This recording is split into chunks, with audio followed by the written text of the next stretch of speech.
क्यों आखिर हिंदू निशाने पर हैं? हिंदू संगठित नहीं है, हिंदुओं का स्वाभिमान नहीं जग रहा है। प्रत्येक हिंदू अपने अपमान का बदला लेने के लिए तैयार होकर के रहे। कब तक भगता रहेगा हिंदू? तो भारत सरकार बांग्लादेश की अंतरिम सरकार पर दबाव डाले। यदि ऐसा नहीं हो रहा है तो भारत सरकार स्वयं एक्शन ले।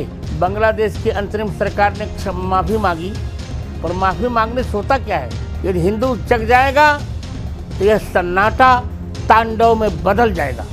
और जो बांग्लादेश में इस वक्त हालात बने हैं उसको लेकर के पूरे देश को चिंता है और जो देश के धर्मगुरु हैं वो भी चिंतित हैं। इसी पर बात करने के लिए मेरे साथ जगत गुरु श्री राम भद्राचार्य जी जुड़ रहे हैं। बहुत बहुत स्वागत है आपका श्री राम भद्राचार्य जी। पहला सवाल आपसे यही है कि जो हालात हैं बांग्लादेश में हिंदुओं को लेकर के, मंदिरों को लेकर के, उसका समाधान क्या है?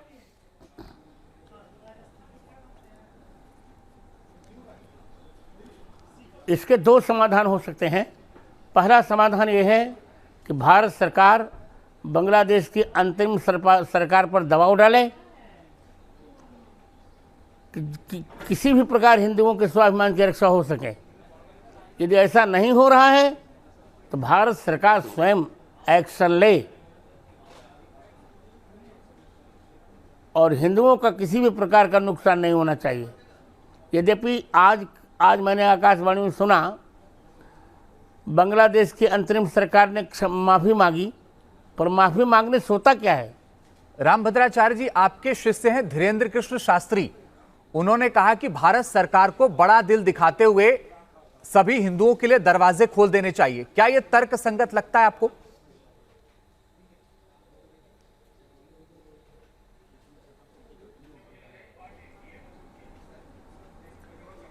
हिंदू जहां रह रहा है वहीं वो अपने स्वाभिमान से रहे। कब तक भगता रहेगा हिंदू?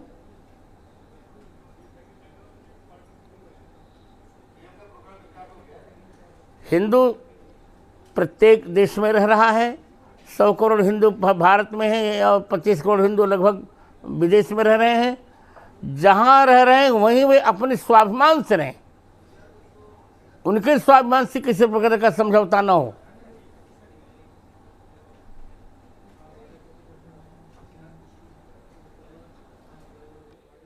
राम भद्राचार्य जी, आप तो राजनीति को भी बहुत करीब से देखते हैं, आपके तो प्रधानमंत्री मित्र भी हैं और आप तमाम कार्यक्रमों को देखते हैं। मेरा सवाल आपसे यह है कि पूरी दुनिया को यह समझ में आ रहा है कि हिंदुओं के खिलाफ वहां अत्याचार हो रहा है, पूरी दुनिया एकजुट है, लेकिन यहां पर सन्नाटा है।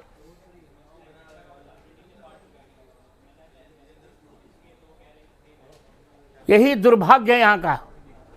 ऐसा है कि पहले एक ही जयचंद्र था, आज भारत में लाखों जयचंद्र हो चुके हैं। पर हमें चिंता नहीं करनी चाहिए, अब सब हिंदुओं को जग जाना चाहिए। यदि हिंदू जग जाएगा तो यह सन्नाटा तांडव में बदल जाएगा, ये मेरा विश्वास है।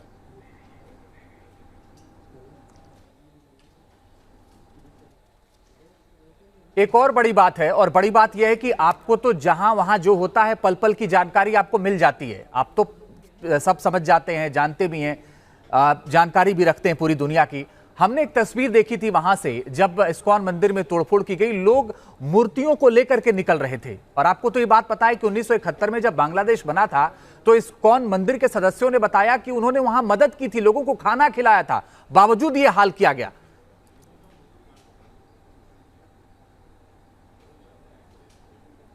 ये बहुत दुर्भाग्यपूर्ण जो भी इस बार हुआ है। आप सोच रहे हैं, आप जान ही रहे हैं कि जिसके पिता ने मुक्ति वाहिनी का साथ देकर बांग्लादेश को मुक्त करवाया, उसी शेख हसीना को उसका तख्ता पलटा गया और उन्हीं महोदय की मूर्ति तोड़ दी गई। ये तो कौम ही कृतघ्न है, क्या करेंगे। दुर्भाग्यपूर्ण है, बहुत दुर्भाग्यपूर्ण है। ये किसी प्रकार सहन नहीं हो सकता। स्वयं उन्हीं की हत्या कर दी गई, तो क्या करेंगे। एक बात मैं आपसे जानना चाहता हूं, और मार्गदर्शन भी आप करिएगा राम भद्राचार्य जी, क्योंकि आप तो मार्गदर्शन करते हैं। क्यों आखिर हिंदू निशाने पर हैं? चाहे मैं सिर्फ बांग्लादेश की बात नहीं कर रहा हूं, मैं बाकी जगहों की बात कर रहा हूं। एक रिपोर्ट ये कहती है अमेरिकन हिंदू फाउंडेशन की कि हर साल 2 लाख हिंदू बांग्लादेश छोड़ रहे हैं। हिंदुओं को क्यों जाना पड़ रहा है? मैं उत्तर देने जा रहा हूं। जी जी बोलिए। उत्तर दे रहा हूं। हिंदू संगठित नहीं है, हिंदुओं का स्वाभिमान नहीं जग रहा है। हिंदुओं में अनेक जातियां, अनेक पातियां, अनेक पार्टियां, इससे कमज़ोर हो गए हैं हिंदू। मैं तो यही मानता हूं कि अब हिंदुओं को जग जाना चाहिए। सभी धर्म, सभी मतभेद, मजहब भेद, संप्रदाय का भेद और उपासना पद्धति का भेद, सब कुछ छोड़कर एक हो जाना चाहिए सभी हिंदुओं को। तब हमारे हिंदुओं के स्वाभिमान की रक्षा हो पाएगी। ये कैसे हिंदू एक होंगे? क्योंकि इसकी जानकारी आपसे ज्यादा तो कोई दे ही नहीं सकता, क्योंकि आप तो सबसे ज्यादा धर्म के जानकार हैं।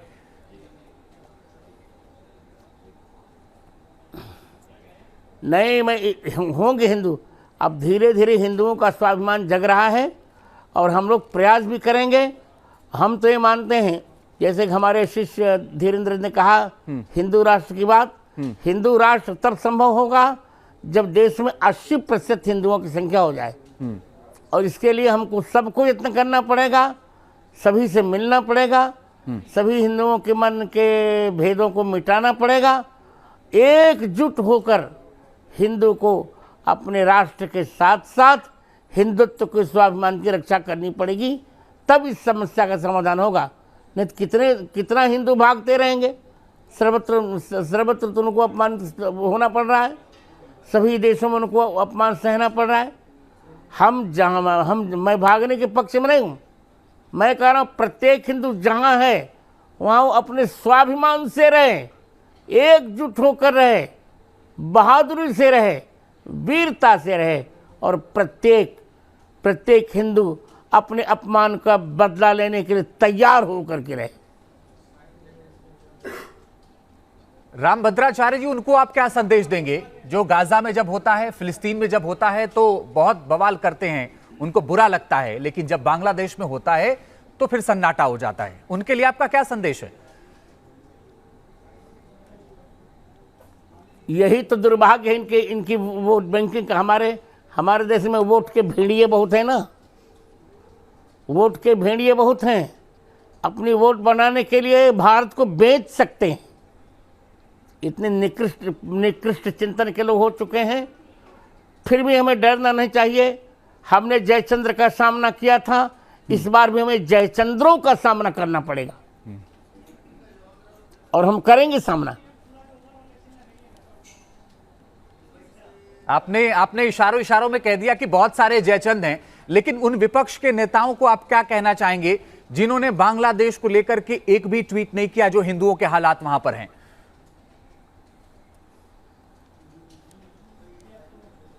उत्तर वही दे दिया है। सब जयचंद्र हैं आजकल, सब जयचंद्र हैं, सब भारत द्रोही हैं, हिंदुत्व द्रोही हैं, देशद्रोही हैं। इनको केवल अपनी वोट बैंक दिख रही है, अपनी पार्टियों की सीटें दिख रही हैं। भारत नहीं दिख रहा है, भारत की मर्यादा नहीं दिख रही है, भारत के रामकृष्ण का स्वाभिमान नहीं दिख रहा है, भारत के प्रति ममता नहीं दिख रही इनको। इन्हें केवल कुर्सी दिख रही है। ये सब कुर्सी के भेड़िए हैं। रामभद्राचार्य जी, बांग्लादेश में जो हालात है इसको लेकर के आप प्रधानमंत्री से या भारत सरकार से कोई मांग करना चाहेंगे? क्योंकि प्रधानमंत्री तो आपके मित्र भी हैं।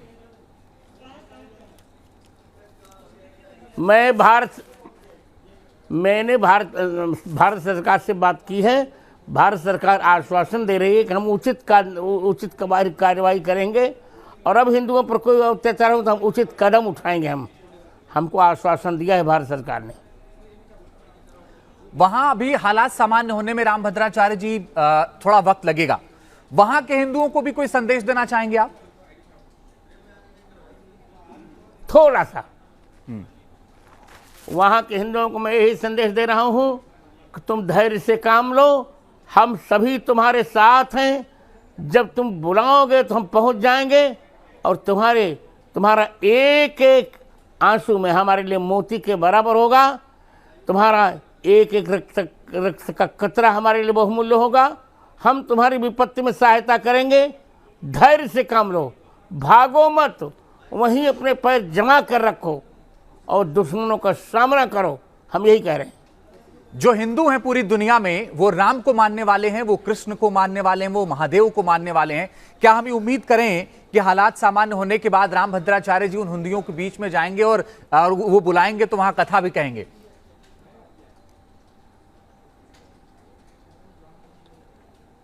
निश्चित हम जाएंगे और बिना बुलाए भी जाएंगे। हम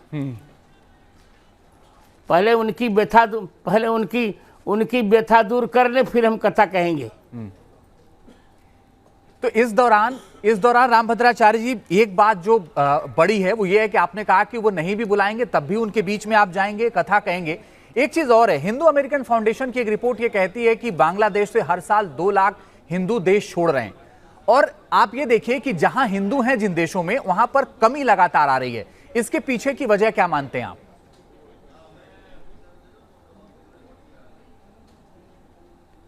इसके पीछे की वजह है कि हिंदुओं का स्वाभिमान घट रहा है। जब हिंदू अपना स्थान छोड़ते हैं तो दूसरे धर्म में सम्मिलित हो जाते हैं। हम आपको वचन देते हैं कि सारा कुछ दूर हो जाएगा।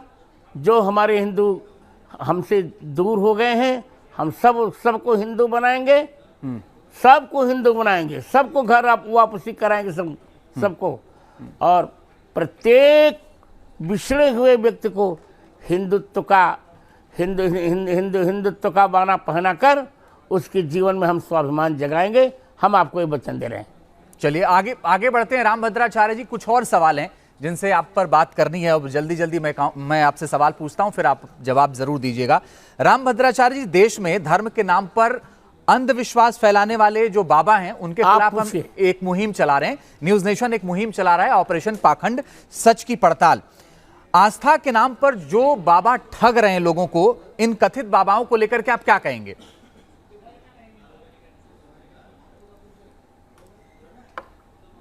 मैं इनके लिए कहूंगा, इनको जनता उग्र से उग्र दंड दे और जनता सावधान रहे इन काल नेमियों से। क्योंकि मैं तो स्वयं पाखंड के घोर विरोध में हूं। आप जानते हैं, मैं तो केवल शास्त्रीय चर्चा करता हूं, पढ़ा लिखा व्यक्ति हूं। अंधविश्वास पर मुझे कोई आस्था नहीं है। जनता को सावधान रहना चाहिए। आप तो चित्रकूट में वास करते हैं। चित्रकूट में ही एक बाबा का हमने ऑपरेशन पाखंड के तहत खुलासा किया कि वो पथरी को कैंची से काट देते हैं। इस तरह की चीजें हैं।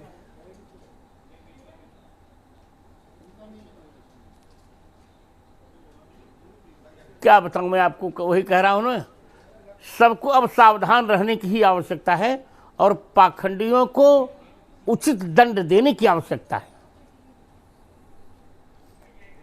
रामभद्राचार्य जी, कोई बाबा बोतल के पानी से कैंसर ठीक करने का जी सत्य में ही विश्वास करता हूं। जी आप कंप्लीट कर ले महाराज जी।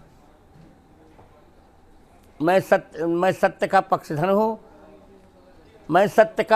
हूं। आप जानते हैं, मैंने विकलांगों के लिए दुनिया का पहला विश्वविद्यालय बनाया।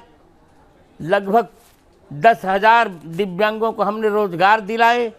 तो मैं तो सत्य की राह पर चलता हूं और सत्य पर ही विश्वास करता हूं और ये मानता हूं सत्यमेव जयते ना सत्यम, सत्य की ही विजय होती है, असत्य की नहीं। रामभद्राचार्य जी, कोई बाबा बोतल से कैंसर ठीक करने का दावा कर रहा है बोतल के पानी से, तो कोई निसंतान को संतान दिलाने के चमत्कार का दावा करता है। इस तरह की अविश्वसनीय दावा करने वाले बाबाओं से धर्म और समाज को कितना खतरा मानते हैं आप? सब कुछ झूठ है। कितना खतरा है ये लोग? नहीं, मैं बहुत खतरा मानता हूं। फिर मैं बार बार कह रहा हूं, पूरे एक कैंसर है सनातन धर्म के लिए। मैं तो यहां तक कह रहा हूं कि मैं भूत प्रेत का पर भी विश्वास नहीं करता। कोई विश्वास नहीं करता। जो सत्य है वो सत्य है। सत्य पर चलते रहें, भगवान हमारी रक्षा करते रहेंगे। आप बताइए, सत्य पर चलकर ही दुनिया की पहली यूनिवर्सिटी मैंने बनाई थी दिव्यांगों के लिए। जी, एक अक्षर किसी से झूठ नहीं बोला। तो तो मैं मानता हूँ कि सत्य की ही विजय होगी और भगवान सत्य की रक्षा करेंगे। आज भी भगवान है, सत्य है। ये सब ढोंगों से बहुत दूर रहना चाहिए, झाड़ फूंक से, कैंसर से, सब बेकार की बातें हैं ये। रामभद्राचार्य जी, जो मेरे जैसा सामान्य आदमी है या जो दर्शक है, जो टीवी पर देखता है, वो तो आपको देख करके जान जाता है, क्योंकि आप पूरी दुनिया में प्रचलित हैं, राम का नाम लेते हैं, कथा कहते हैं। लेकिन धार्मिक विश्वास वाला एक आदमी पाखंड फैलाने वाले लोग जो गुमराह करते हैं, उनसे कैसे बचे, उनसे कैसे सावधान रहे?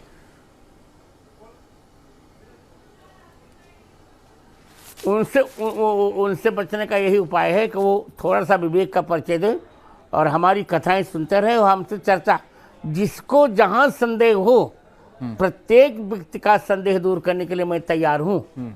मैं एक ऐसा व्यक्ति हूं जिसे ऋग्वेद से लेके हनुमान चालीसा तक 1.5 लाख पृष्ठ कंठस्थ है भारतीय वाङ्मय के। जिसको जहां भी संदेह हो, जिज्ञासा हो, शंका हो, वो मुझसे चर्चा करे, मैं उत्तर देने को तैयार हूं। अब अकेले कितना करूंगा, ये टीवी करेगा तो मैं आपके चैनल पर भी भाषण देने को तैयार हूं। मैं तो यही कहूंगा, सत्यम वद धर्मम चर, सत्य ही बोलो, धर्म का आचरण करो, पाखंड से बहुत दूर रहो, जिम पाखंड बादते लुप्त हो सदग्रंथ। स्वयं रामचरित गोस्वामी जी कह रहे हैं। और भारत सरकार रामचरितमानस को राष्ट्र ग्रंथ घोषित करे तो पाखंडवाद की अपने आप कलई खुल जाएगी। बड़ा सवाल यह है कि आप बार बार ये कहा जाता, भयबिन होत न प्रीत। आप तो, आपके लिए तो इतनी 1.5 लाख किताबें आपको कंठस्थ हैं, ये एक चौपाई है। रामायण को लेकर के जो स्थिति है अभी फिलहाल, कोई चौपाई के माध्यम से भी कोई संदेश आप देना चाहेंगे रामभद्राचार्य जी?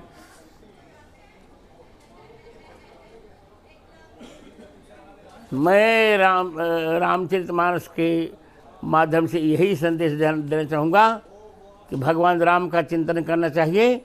और एक चौपाई कहकर मैं चुप हो रहा हूँ। सत्य संध पालक श्रुति से तू, राम जन्म जग मंगल हेतु। भगवान राम का जन्म ही जगत के मंगल के लिए हुआ है। बहुत बहुत धन्यवाद रामभद्राचार्य जी, हमारे साथ जुड़ने के लिए, हमें वक्त देने के लिए बहुत बहुत धन्यवाद आपका। तो रामभद्राचार्य, जगतगुरु रामभद्राचार्य जी ने बांग्लादेश को लेकर के अपनी आशीर्वाद बात रखी। आपको बहुत बहुत आशीर्वाद। बहुत बहुत धन्यवाद, बहुत बहुत धन्यवाद।